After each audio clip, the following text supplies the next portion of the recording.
All right.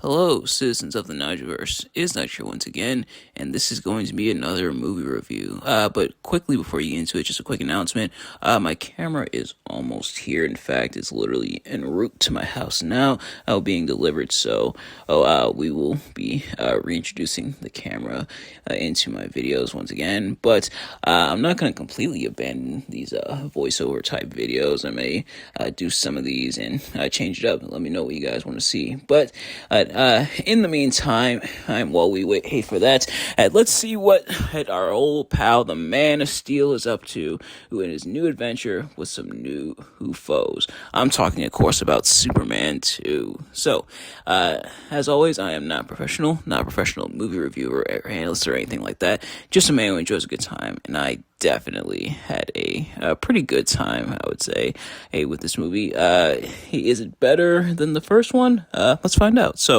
if you've seen these reviews of mine before, you kind of already know how this works. If you haven't, I'm going to be talking about what I liked and disliked about the movie, as well as giving a plot summary.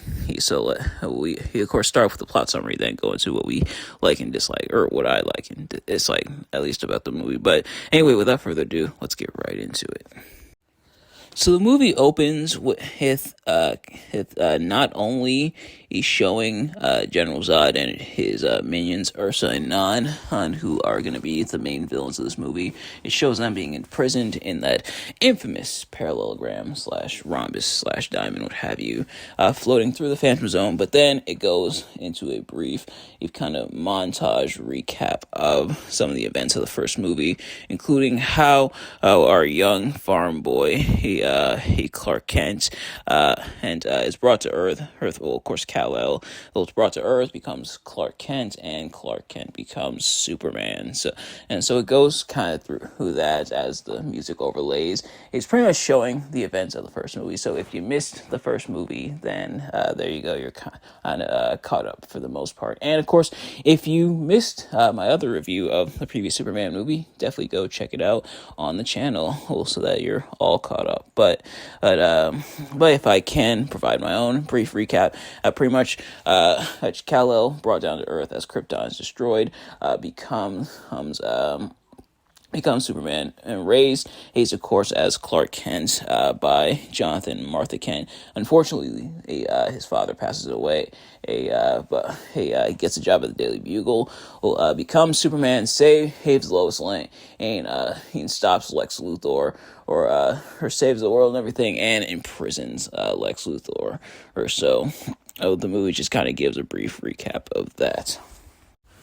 Alright, so just a fair bit of warning, and because this is kind of how it's laid out in the wiki, and I do have the wiki here for reference, and just in case there's any points I miss or need to expound upon further from the movie. But unfortunately, some of the things are kind of all over the place. It kind of breaks them up into different plot points, even though the movie does weave in and out of plot points, but nevertheless, as we start here, where Zod and his cohorts, his minions, are freed from their prison and accidentally by the shockwave of a hydrogen bomb. So, the hydrogen bomb was about to be planted in Paris. That's how the movie starts up.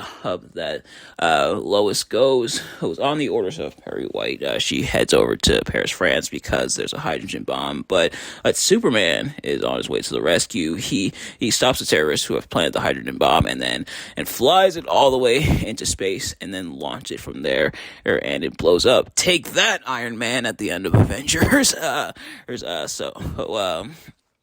So it blows up, but unfortunely, as Zod and his minions, their prison is passing through, the hydrogen bomb does blow up the glass. So, or not really glass, but the prison, and so they are freed and they are once again, and they make their way to the moon, and they do get their powers from the yellow sun, just like Superman is powered by the sun, of course, and it makes sense, they're Kryptonian, but nevertheless, they do make their way to the moon. They take out the astronauts, and it is somewhat kind of gruesome. So how they're headed to the planet of Houston. And obviously they saw the astronauts. They saw them communicating with their base in Houston, which I believe that is because NASA is located in Houston. So our Kryptonian friends, that being Zod, Ursa, and Nan, they take out the astronauts and go from there and make their way to Earth and seeking to take it over, and we see how their personalities are fleshed out. Zod obviously is the leader, her general, of course, General Zod. Ursa, she's kind of almost like the right hand, and in some ways, kind of a mouthpiece. He's as well to Zod at times, although not always, because he does speak for himself. Meanwhile, Nan doesn't speak at all. Also, Nan is very much a mute, but he's very much the muscle of the group. Meanwhile, back on Earth, Clark and Lois do make their way to Niagara Falls to cover a story. They even get a hotel room together. Ooh, so things are spicing up between Clark and Lois. And we do see a thread of Lois still being madly, desperately in love with Superman, stemming from what happened in the first movie after he saves her a couple times, and Clark showing a little hints of jealousy, although obviously it's kind of interesting though, because Clark obviously is Superman, but Lois is more in love with Superman than Clark, and it makes sense because but dual identity, you know how it goes, but. Nevertheless, so they share a hotel room, and it's kind of a romantic hotel. I wonder if that hotel actually exists, because it's got all like the stuff of romance, and it's like pretty much very much decked out, very much like a lover's hotel, if you will. But nevertheless, that's neither here nor there. So they are in Niagara Falls all of a sudden, and though Superman does swoop in after a child accidentally falls into the falls, and honestly, that I think that is probably, even though this is my first time seeing this movie in particular, like stuff like that, like the kid falling into Niagara Falls, he's playing on the railing and then falls backward into the falls. I think that's one of the reasons why I think I'm kind of scared of heights, because I do kind of get anxiety around like high places and what if I accidentally fall in, just like this kid. But nevertheless, as Superman swoops in, Clark runs off, and then Superman swoops in and to save the kid, and he does, and then obviously flies back and changes back into Clark. But now Lois is on him, and for a couple reasons. For starters, Clark takes his glasses off at one point because they're very foggy. And Lois sees him without his glasses, and then she's like, "Whoa, that guy really looks like Superman." It's pretty much addressing that argument slash like meme that people have had for years. Like the only reason people don't know he's Superman is because he takes his glasses off, or only reason they don't know Clark Kent is Superman is because Clark Kent has his glasses on. So without his glasses, he looks like Superman, and so it kind of plays on that a little bit. But also we'll kind of go more into in depth about it. But also, pieces together also that Clark Kent and Superman aren't around at the same time, and whenever Superman shows up, Clark is nowhere to be found. So he tries to figure out. He starts to deduce that Clark Kent is Superman. And in an effort to prove that Clark Kent is Superman, which of course Clark/Superman denies, is he falls into the falls herself. Obviously not as high up as the kid was, but Clark is saving her. He's like trying to freak out how he doesn't want to reveal himself, but he does, as discreetly while nobody's around, use his laser beams to bring down a branch for Lois to hang on to, and is able to save her without revealing himself as Superman.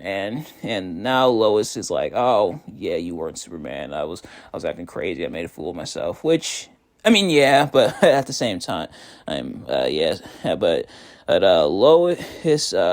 Lois is now no longer on him because Clark obviously is not Superman, she thinks.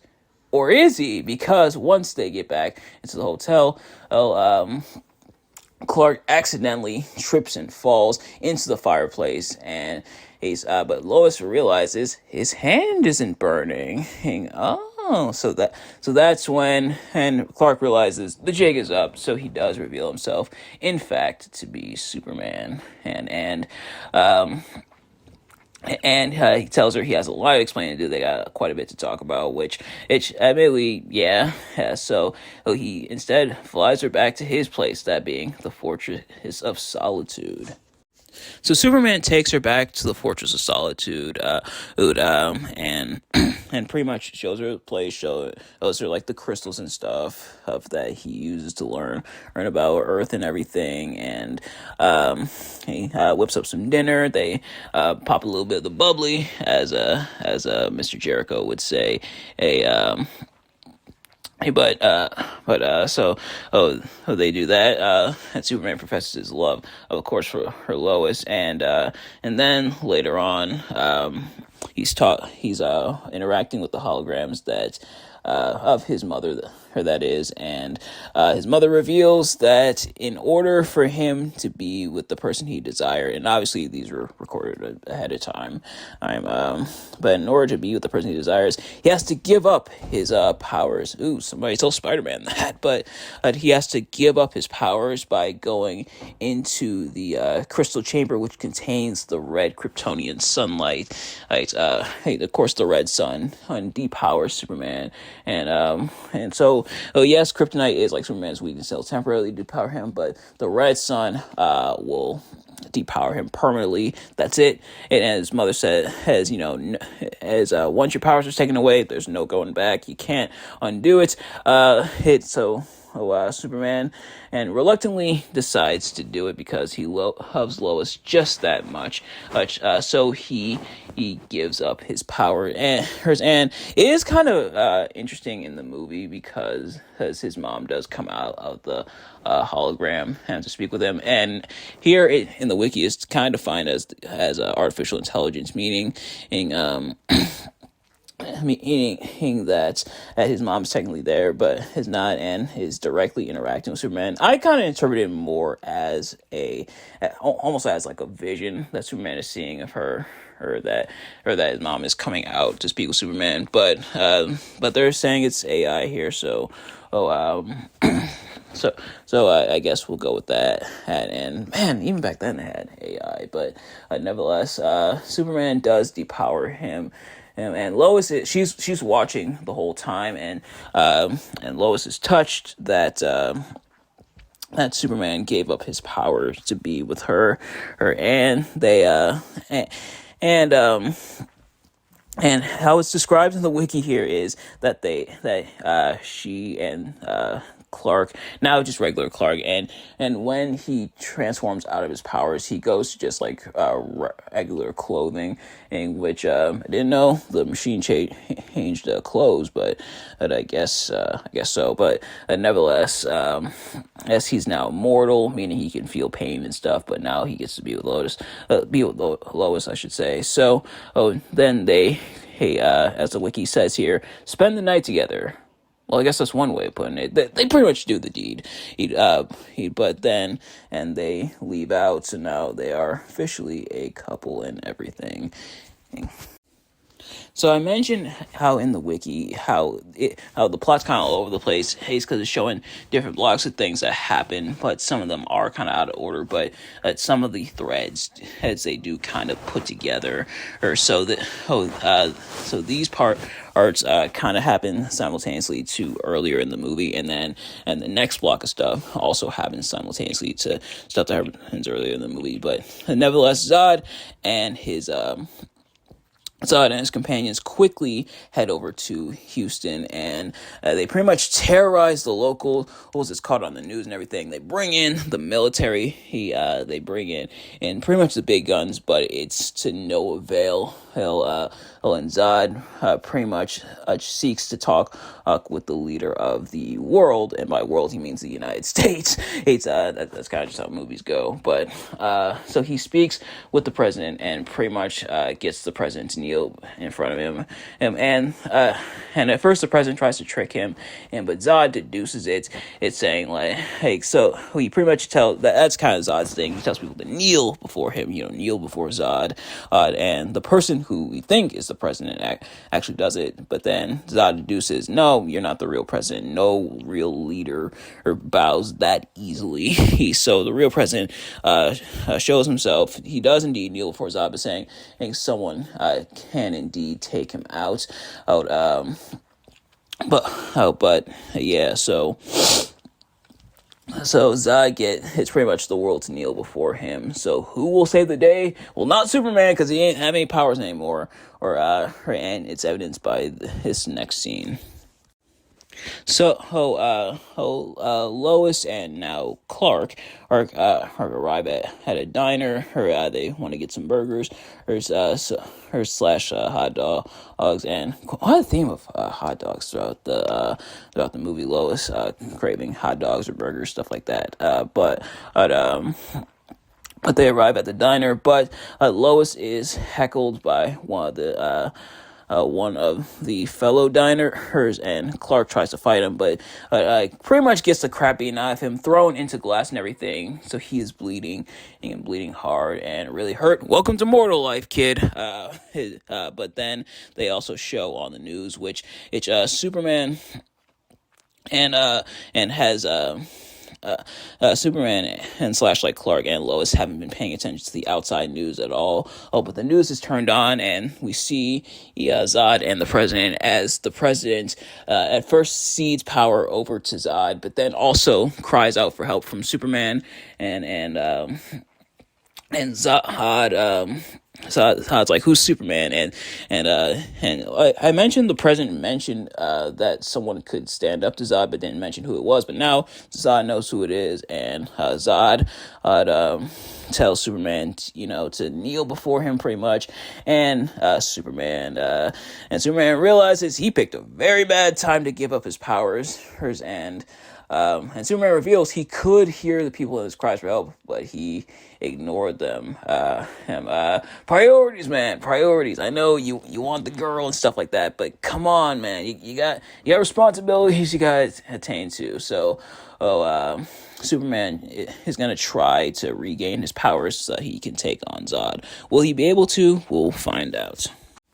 And then meanwhile to all of that, Lex Luthor breaks out of prison. So, and now we're jumping way ahead into earlier in the movie, because Lex Luthor is in prison, and we see the prison life, and we see him obviously interact with Otis and everything.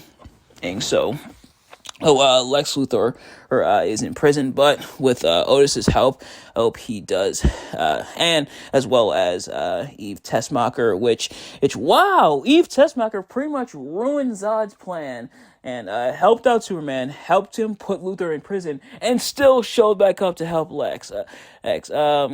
Okay, sure. So Lex and Eve Tessmacher escape in a hot air balloon, while pretty much leaving Otis for dead. So they're trying to escape from the prison, and they're sneaking out everything. Guards obviously aren't paying attention, and so they get in the balloon. Otis tries to get in, but he's too heavy. So they ultimately have to leave him, especially now that the guards are on them. The spotlight shown on him, and the alarm, the dogs, what have you. So, Luthor and Tessmacher are gone and Eve does chastise Luthor for leaving Otis in the prison, but Miss Tessmacher, have you seen what Luthor has done up to this point? Honestly, this is pretty tame compared to the other stuff he's done so far. In fact, I'm surprised you didn't expect this, but nevertheless, as Luthor and Tessmacher they do, I should say. head over to the Fortress of Solitude. They've been, tracking Superman and everything. So they head to the Fortress of Solitude. They learn about not just like Superman and his true parents, but also Zod as well. So now Luthor is gonna seek out General Zod to link up and help him out. Also, before I get into this next segment, I hope you enjoyed Miss Tessmacher's appearance there, because that's the last you see of her in this movie. She is gone after Luthor infiltrates after she and Lex infiltrate the Fortress of Solitude. She is literally gone for the rest of the movie. But nevertheless, as Lex makes his way to the White House, he confronts Zod. He convinces Zod and as well as Ursa and Non to trust him, to bring him along. He offers up being able to find Superman, and in return he wants to control Australia. So Luthor pretty much becomes the president of Australia, or the ruler, I should say, of Australia. It could be both. I forget exactly what his title is, but pretty much the ruler of Australia. So, So they make their way to the Daily Planet, which because, of course, they were the first to really report Superman's story, and kind of to an extent are the reason why Lex has such an obsession with Superman, and how Lex and Superman combated each other in the first place. So they go to the Daily Planet. Looking for Superman. Superman's not there. Lois obviously knows what happened to him, but she assures that Superman will be there. And sure enough, Superman does arrive. Superman got his powers back. How, it's not really explained. And I mentioned before that movie logic 101. If something is not supposed to happen, it's not going to happen. It's said you can't do this in the movie, that thing is going to be done. And somehow, even though it was supposed to be point of no return and going into the red sun and everything, Superman somehow does manage to get his powers back. Although, perhaps with something that happens, I'm sure he found a way to reverse engineer to get his powers back. But nevertheless, Superman versus Zod time, baby. Let's get it. So Superman battles with Zod and as well as Ursa and Non. So Superman takes on all three. Lex Luthor kind of hangs back in the cut in the Daily Planet. It's watch the action, and obviously because Superman's also Kryptonian and also powered by the sun, and he's able to do what no one else in the movie is able to do, and that's harm the fellow Kryptonians, actually take the fight to them. But soon Zod and his followers quickly realize that Superman and his greatest weakness is not kryptonite, but caring about the humans. So they constantly put them in danger to catch Superman off guard, and Superman constantly has to save people, who, including Superman being crushed pretty much by a bus running into a truck. Zod constantly threatens them, and Superman gets up, but realizes what he has to do, so he flies off. And people are upset. They're like, "What? Superman flew off? He abandoned us?" Stuff like that. At first, I kind of didn't know what was going on. I kind of figured that might be what was happening, but I also almost missed it at first, and maybe it's because I'm a tad bit slow. But I was like, "Oh wow, Superman really he ran off." Jeez. He was like, "Well, nope, I can't beat them. But hi everybody, have fun with the Earth, Zod."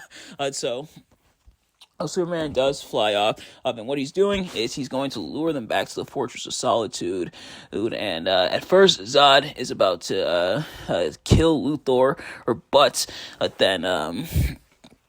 then Luthor says he knows where Superman is, knows where he's headed to, knows where his home is, that being the Fortress of Solitude. So Luthor gets to live, and they take Lois prisoner with them over to the Fortress of Solitude for the final confrontation. So they arrive at the Fortress of Solitude, who Superman does find them, and then they begin to battle. Oh, but ultimately, they threaten to kill Lois unless Superman stops, which he does. And then they force Superman and to go into the chamber. First, Superman does try to trick them. He tries to talk with Luthor and get him to trick them into going, but then Luthor reveals the secret of the chamber, trying to say that it's a red sun chamber that will depower them. So that's when they force Superman to go in. So Superman goes in, activates it and loses powers. Or does he? Because then he comes out. Zod tells Superman to kneel before he even kisses his hand. Superman does. It grabs a hand and then crushes it. Yeah, the old switcheroo. So Zod and his followers are now depowered. And we saw it in the movie because the red glow that was in the chamber previously, he is now on the outside of the chamber, which is kind of the giveaway. Hey, like if you notice it is kind of the giveaway, but if you weren't really paying attention to it, it is a nice little twist. Like, oh, he tricked them. So Superman pretty much knocks Zod as well as Non into the crevices. His Non does fall in, and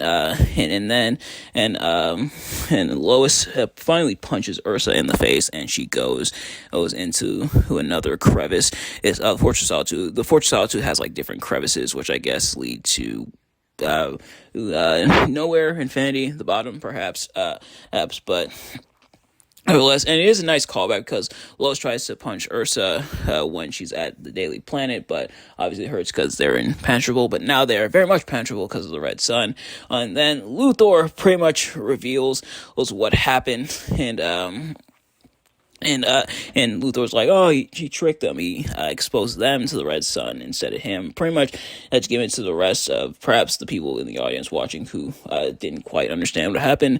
And so Lex then tries to weasel his way out again, but nevertheless, as Superman returns Lois home, returns Lex to prison, and then afterwards, he does come in, and Lois is obviously upset because she can't be with him because of him being Superman and everything, and then Superman / Clark kisses her, which does wipe her mind, and apparently so Superman apparently does have the power to wipe minds, so that's also nice to know.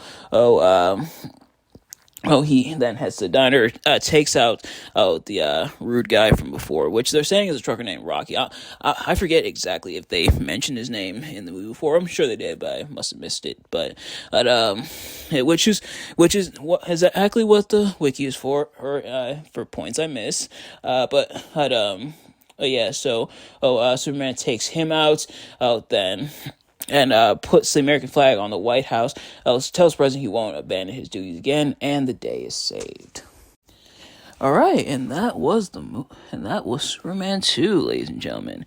Now, admittedly, this is the part of the video where I talk about what I liked and what I disliked about the movie. But in an interesting twist, perhaps I think this may have happened only once or twice with other movies, but especially with this one, pretty much a lot of the stuff that I liked and disliked about this movie are stuff that I liked and disliked about the first movie. So I guess starting with what I liked, like the previous movie, it still does a good job really characterizing Superman and showing that Superman is indeed not perfect. Just going even further with that, really expanding Superman's character even more, showing that he did mess up, he did falter because he got wrapped up in his feelings for Lois, that he ignored what was going on with Zod and everything, and that ended up being his downfall, and that ended up being his undoing. So really characterizing Superman in that regard. Obviously, that's bad and everything, and he does, of course, rectify it by the end of the movie. But if a lot of us were in that position, and I know at least some of us probably would maybe do something similar, but which is kind of bad to think about. But that's how we are as people, you know.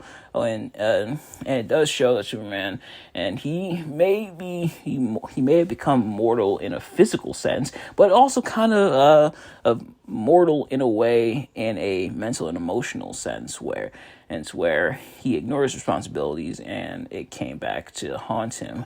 And and of course the soundtrack's still really fantastic. Superman getting to show quite a bit of his powers as well, including going further with the freeze breath and the heat vision, which didn't or even like the super breath and stuff, which didn't quite appear as much in the initial movie, but able to show it off here, especially when it comes to fighting villains, more his equal in terms of physical strength. But I also like how Zod is characterized. We're able to see the type of person that Zod is as well as his minions, but mostly Zod, who is of course the main villain, and we see how Zod is characterized as, of course, very strong, but also very being physically strong, like Superman, but also very calculated, he's smart, getting to show a lot of his mental prowess and tact and ability. He not just when it comes to making a deal with Lex Luthor, but how he takes over. That test of him not falling for or the person they faked being president for the moment, and it just goes to show how intelligent Zod is. And now when it came to Lex Luthor. Or obviously no match physically when it comes to Superman, having to rely a lot on his smarts. But Zod definitely has both. However, they are able to have their cake and eat it as well, where Luthor still makes his appearances. We see him interact with Zod, and he does have a reason to stick around. He has the one thing that Zod doesn't have, and that is, well, Superman. And so Lex Luthor pretty much has an excuse to stick around to the movie, but I think Zod in that regard is very well done, and I think he's very well fleshed out as a character, and we see how he interacts with those around him, how he sees humans beneath him, and really all three of them do, Zod and his minions Ursa and Nan, but we see how he feels about his surroundings and how he's essentially how he's characterized. So he's characterized very well, and very much in contrast to Superman, and where Superman stands more for truth and justice, honor, stuff like that. Meanwhile, Zod a lot more about himself and conquering and domination. So, really, he's showing those two sides, and it does make him an interesting villain to fight Superman. I mentioned how a lot of the stuff I liked from the first movie makes its way back here, but then some of the stuff I didn't really like as much makes its way back here. For starters, and again, I'm not going to bully it too much, and I explained why when I reviewed Superman, and it was kind of just how it was back then with the effects. But yeah, some of the effects do look kind of, they definitely do show their age, unfortunately. And again, using a lot of those practical effects, but yeah, they do kind of show their age in a lot of regards, especially with Superman tearing off the fake S and throwing it at Nan while they were in the Fortress of Solitude. Which it's just funny because as a Family Guy does reference that, which is kind of funny in that regard. But so some of the effects haven't quite aged that gracefully. He just like the earlier movie, but because it was from back then, and you'll find out a little bit more of why that's the case, as we definitely got to get into. And if you know some of the background surrounding this movie, you probably already know what I'm talking about. But so some of the effects haven't necessarily aged the best. I can't really like bully the movie for it or like harp too much on the movie, because then it'll just turn into me saying, "Oh, look how old and crusty this movie is." But it is, I think, at least worth bringing up. And then the other thing, that being Superman and Zod interacting way too late in the movie. Oftentimes they do their own thing. I think Zod, how they really built him up. I think he's built up a bit better than how Luthor was. So though Luthor has still got his time to shine in the first movie, and we see a lot of his character, but we see a lot of Zod and we see a lot of Superman, but we don't quite see as much Zod and Superman. And you can tell they are, and that is kind of the pattern I'm noticing. They hold out until like the final battles for them to really interact and face off with each other, her building towards it. So I can appreciate the intent and I get what they're going for, but I do wish we got just a little bit more when it came to how Superman and Zod interact with each other, because really they had the battle in Metropolis near the Daily Bugle, and then the Fortress of Solitude, and that's really about it, unfortunately. So I wish there was a little bit more, at least for my liking, but maybe that's just me. But unfortunately, there was some trouble off the screen as well. So, these two movies were actually filmed simultaneously.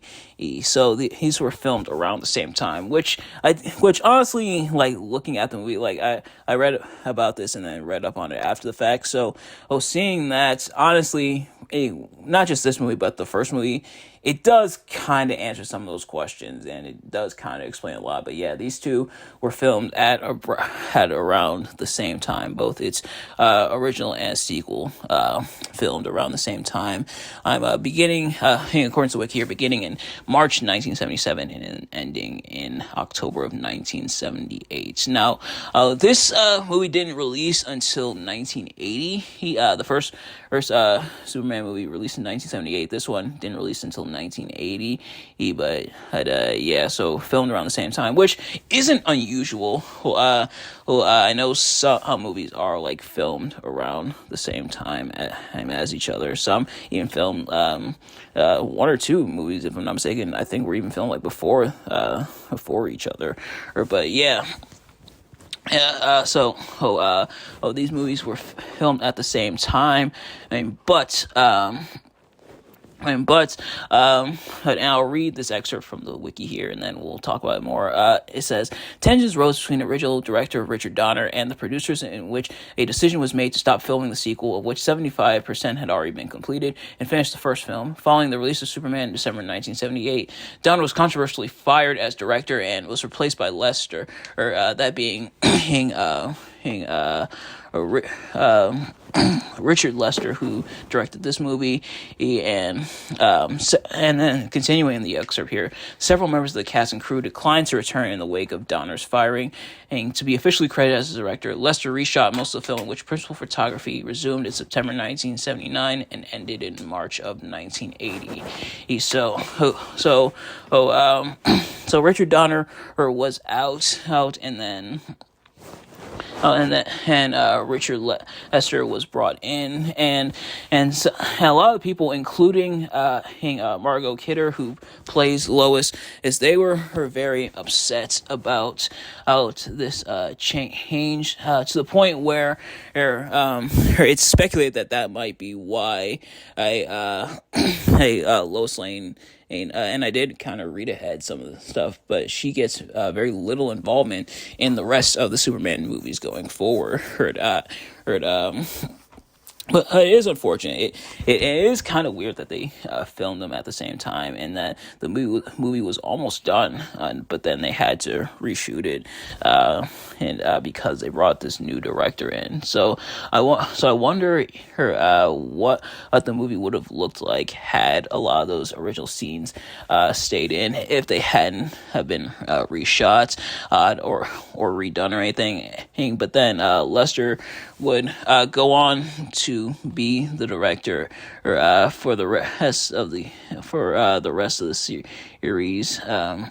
He's excuse me. So, or actually, just for Superman 3 and then Superman 4, The Quest for Peace is going to be, was directed, I should say, by Sidney J. Furie.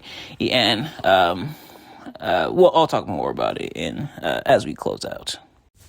But ladies and gentlemen, that is going to do it for Superman 2.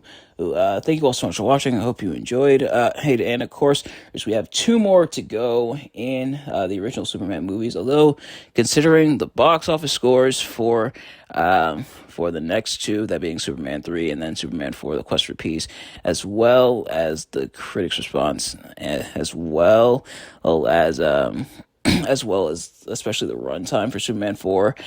Or forgive me for being a little bit scared, but obviously we started it, we gotta finish it. And of course, we will figure out for ourselves whether the movies hold up or anything. But as for this movie, that's where I'm gonna wrap it up. But I asked the question earlier, and now I seek to answer it. Which one did I prefer? This one or the first one? Honestly, I think. Something's telling me that I might have to go with the first one. And don't get me wrong, Ong Zod is a really solid villain, and I think he's done a bit better than how Luthor was. Luthor still was done really well, but they went a little further when it came to Zod. At least I feel like. But otherwise, I don't know. I think something about the first movie makes me gravitate towards it a little bit more. But that's just me. Let me know what you guys think, and as well as what you thought of my review and everything, and as well as the movie. Did you dislike the movie? Did you dislike my review of the movie? But in the meantime, thank you all so much for watching. I hope you enjoyed. If you did, like, comment, subscribe, share with your friends, turn on post notifications so you know every time I upload a video, so you can see as soon as it drops. And I will see you guys later. Peace.